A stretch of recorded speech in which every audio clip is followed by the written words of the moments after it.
A major 7.2 magnitude earthquake hit off the coast of Haiti on Saturday, with the U.S. Geological Survey predicting a potentially high number of casualties and significant economic losses.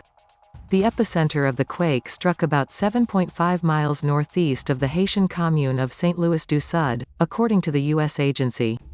Tremors were reportedly felt by people gathered in the capital of Port-au-Prince, one of the areas previously devastated by the 7.0 magnitude earthquake that struck Haiti in 2010, resulting in the deaths of more than 200,000 people.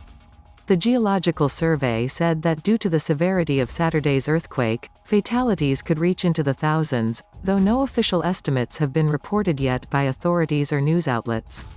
The survey also predicted millions of dollars in potential damage in Haiti, which is already considered the poorest country in the Western Hemisphere.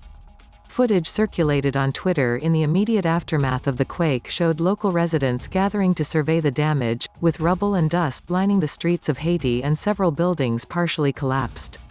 Haiti has been hit with several crises in the aftermath of the 2010 earthquake, including widespread corruption among leaders, other natural disasters and the impacts of the COVID-19 pandemic. While the New York Times estimated that roughly $13 billion in aid has gone to Haiti in the past decade, the Caribbean nation's institutions have largely failed to improve the country's infrastructure and fragile economy, which even before the 2010 earthquake relied heavily on support from the international community. The country is also in the midst of political uncertainty following last month's assassination of President Jovenel Moïse, with new elections initially scheduled to take place in September now pushed back to November. So far, Haitian authorities say they have arrested 44 people in connection with the assassination, including 12 Haitian police officers, 18 Colombians and 2 Americans of Haitian descent. Among those detained was Dimitri Erard, the head of the president's security detail.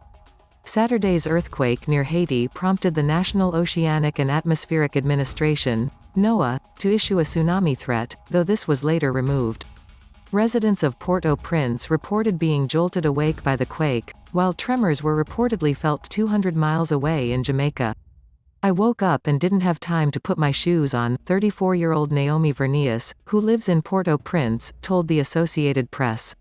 "We lived the 2010 earthquake and all I could do was run.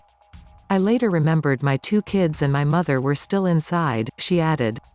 "My neighbor went in and told them to get out. We ran to the street.